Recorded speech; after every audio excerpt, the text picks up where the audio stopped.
Hello, love. Danny Stinger here. Danny Stinger, British rock legend all the way from across the pond, come to Victoria at Spectrum School. Yeah, at Spectrum School, not to learn about biology or chemistry or algebra. No, we're going to learn about rock and roll.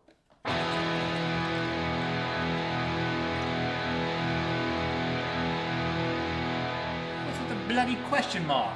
Now, let me get this straight. You are wanting to teach a course on the history of rock and roll. That's right. I'm excited about it.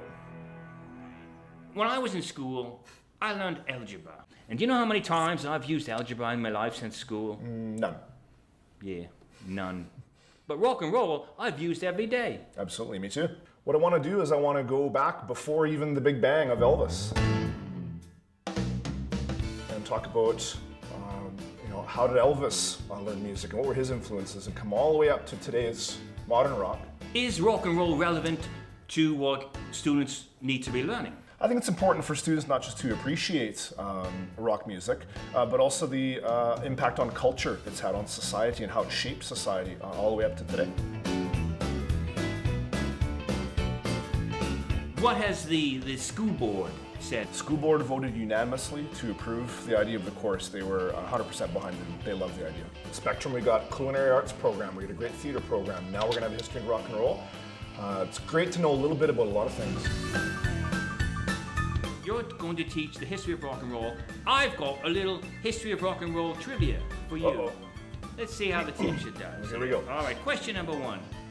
Chris, where was Elvis Presley born? Elvis was born in Tupelo, Mississippi, January 8th, 1935.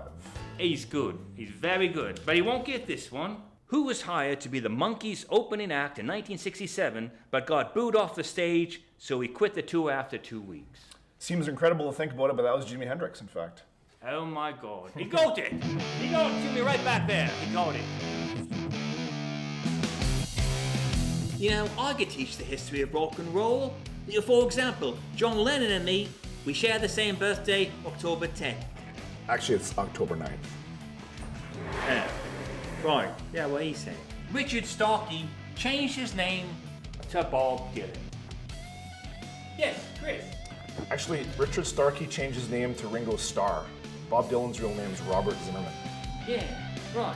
What he said. Well, I'm going to leave the teaching to Chris, and I'm going to go back to rock and roll. In Victoria at Spectrum School, I'm Danny Stinger. Keep on rocking in the free world, kids.